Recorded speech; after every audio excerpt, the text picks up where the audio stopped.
चौथा सूत्र कहा है, पार्थिव की पूजन करो,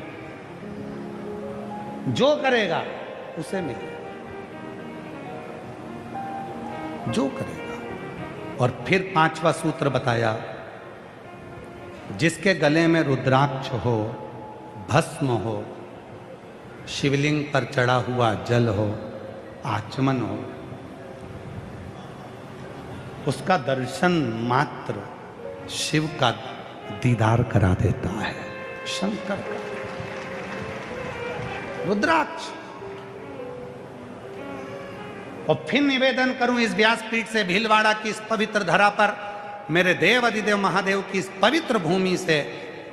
शंकर कंकर की पवित्र आनंदमय शिव महापुराण की कथा में आपसे निवेदन करना चाहता हूं, जिसके गले में रुद्राक्ष होता है, जिसके मस्तक पर भस्म लगी होती है, जिसके तन पर शंकर का चढ़ा हुआ जल प्रोक्षित होता है, आचमन करा हुआ जल हृदय उदर में पड़ा होता है, महाराज उस जीव का मात्र दर्शन कर लेने पर भी शिव का दर्शन हो जाता है, मात्र दर्शन। और पहचानो, आप लोगों से निवेदन है, गाली देना किसको दे रहे हो सोच समझ कर देना, अपशब्द कहना सोच समझ कर कहना, पहले देख लेना उसके गले में रुद्राक्ष तो नहीं पड़ा है। जिसके गले में रुद्राक्ष पड़ा है, अगर उसको तुमने गाली दी है, जिसके गले में रुद्राक्ष पड़ा है उसको तुमने यदि अपशब्द कहा है, तो फिर मरने से पहले भोगने के लिए तैयार खड़े रहना कि तुम्हें भुगतना बहुत भयंकर भुगतना पड़ेगा। रुद्राक्ष भीतर शिव तत्व की प्राप्ति करा देता है। रुद्राक्ष कितना सुंदर कहा है महाराज जी, ध्यान दीजिएगा जरा।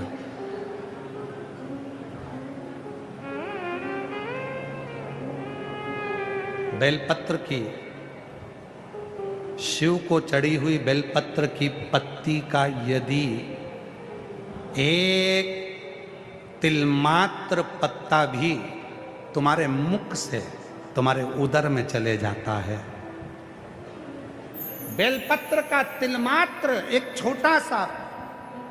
बारीक से बारीक बिंदी के बराबर भी अगर